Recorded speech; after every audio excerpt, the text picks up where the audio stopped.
At 10 o'clock a.m., August 12, 2025, from a makeshift launch site near Svatov on the outskirts of Starobilsk in Luhansk, two first-person view suicide drones from Ukraine's 14th Tactical UAV Regiment entered their final pre-flight checks. Their mission? Execute the most precise strike in the conflict's history.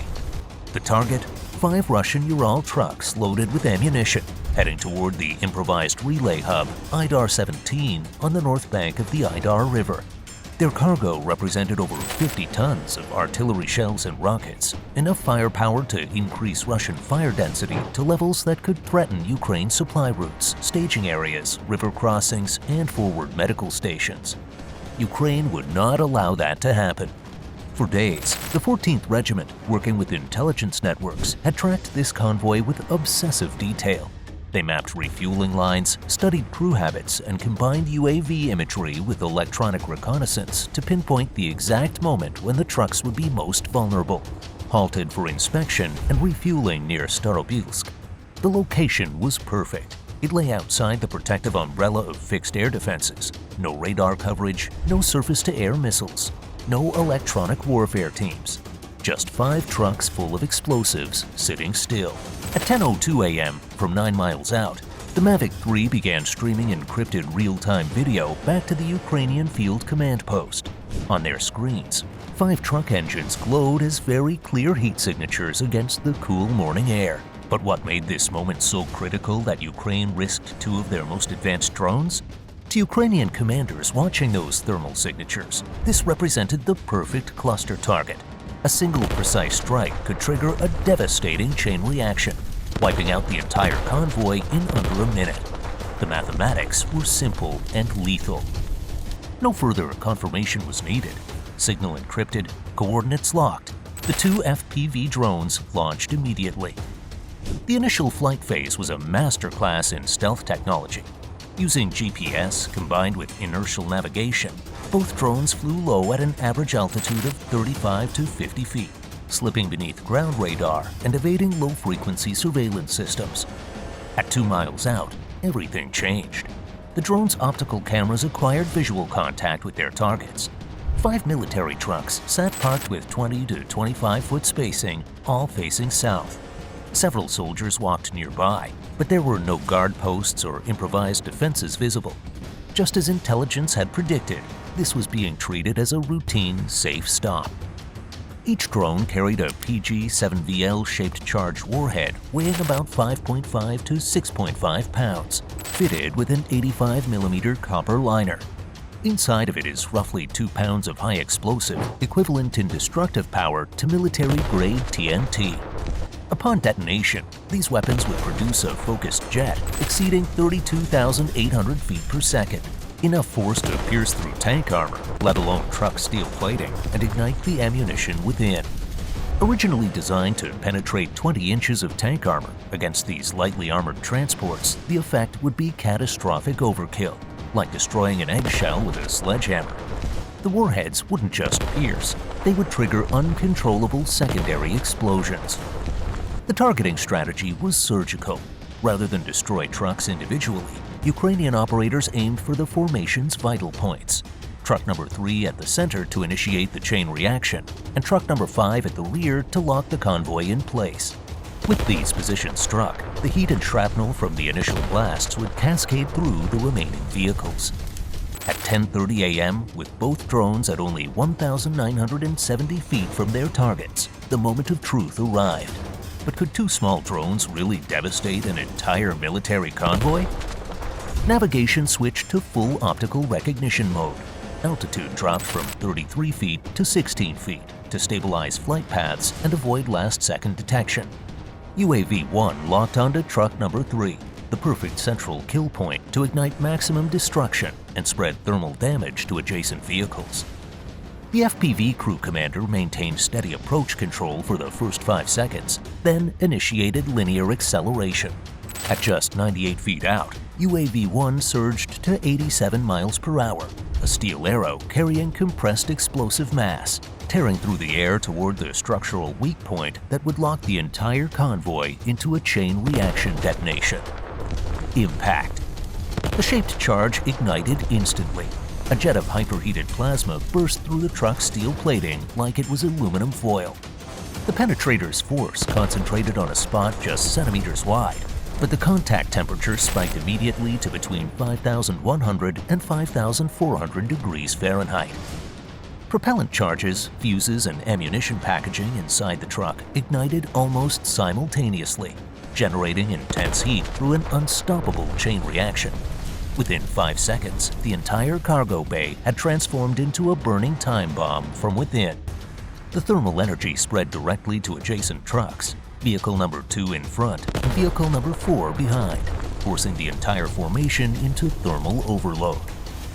This was the moment when the battlefield shifted into full chain detonation mode. The sound of the first blast and the towering column of fire sent escort troops into panic. Some soldiers fired wildly with AK rifles at the silhouette of the remaining drone as it flashed past, but at that distance and closing speed, small arms fire was meaningless.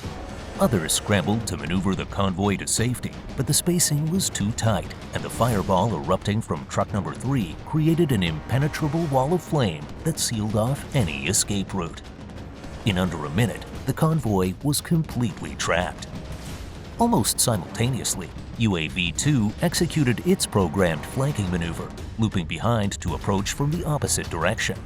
Target, truck number 5, the rearmost vehicle.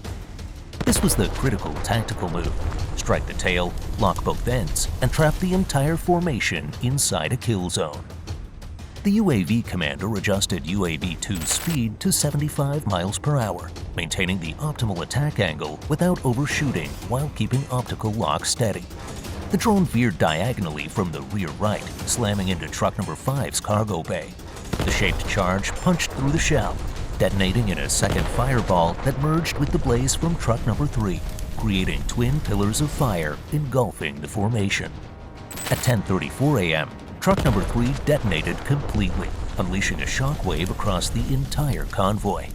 The blast ripped apart truck number 2's steel shell, hurling deadly shrapnel into truck number 1 at the front. The chain reaction had officially begun. Moments after truck number 3's total detonation, local temperatures surged past 6,000 degrees Fahrenheit. Fire columns and shock waves hammered neighboring trucks with unstoppable force. Truck number 2 erupted violently. Paint, plastics, and external coverings ignited in under 10 seconds. Successive blasts transformed it into what resembled a mobile fireworks battery. Rising pressure blew open the cargo bay, venting fire straight upward into a massive thermal column. This was a textbook case of detonation cook-off, where propellant self-detonates after surpassing safe thermal thresholds. Truck number 4 suffered a dual thermal strike from residual flames of truck number 3 in front and the inferno from truck number 5 behind. The compounded heat triggered complete detonation of its ammunition load. This marked the third major blast in under 2 minutes. Steel fragments and artillery shells were hurled more than 495 feet in all directions, damaging nearby infrastructure. With 3 successive explosions, the city of Starobilsk transformed into an uncontrollable firestorm. Fire pillars shot tens of meters into the air, with black smoke visible from over 12 miles away. Each blast scattered new fragments, endangering every Russian soldier in the vicinity. Secondary detonations continued as shells and rockets in cargo bays ignited at random intervals. Truck number 1, initially intact, was finally torn apart by shockwaves from truck number 2's explosion. Shrapnel punctured both the cabin and cargo bay, spreading fire throughout. Within seconds, truck number 1 was fully ablaze. At this point, all 5 trucks were destroyed. At least 4 completely detonated and reduced to twisted, burning wreckage. Blue flames jetted skyward as transformer oil burned fiercely, merging with dense black smoke from the fuel depot strike. Flame and smoke fused into a towering wall that blanketed the entire industrial area. The operational result was undeniable, but what did this single strike really accomplish in the broader scope of the war? With just 2 drones and 2 precision strikes, an entire convoy of 5 ammunition trucks was annihilated. Approximately 50 tons of artillery shells and rockets were destroyed in under 3 minutes. Exact casualty figures remain classified, but with an average crew of 3 to 4 soldiers per truck, drivers, escorts, technicians plus guards, losses are estimated between 20 to 25 personnel.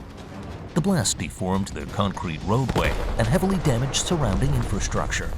Russia was forced to cordon off the entire area due to large amounts of unexploded ordnance scattered by the explosions. Immediately after the strike, Russia's Emergency Situations Ministry deployed EOD teams, firefighters, and medical personnel into the hot zone. Route P66 was sealed completely, with ambulances stationed along the safety perimeter. Post-blast clearance and demining operations stalled transport for at least 5 to 7 days. Ukraine had eliminated an ammunition stockpile equivalent to half a month of fire support for a Russian artillery regiment in a single operation. In the past, Ukraine had repeatedly demonstrated that with low-cost drone technology, it could strike directly at Russia's logistical arteries, transforming mobile ammunition depots into high-priority targets. This attack was a perfect continuation of that attrition warfare. For 1 to 2 weeks following the attack, Russian artillery capability around the Kharkiv-Svatov axis was significantly diminished.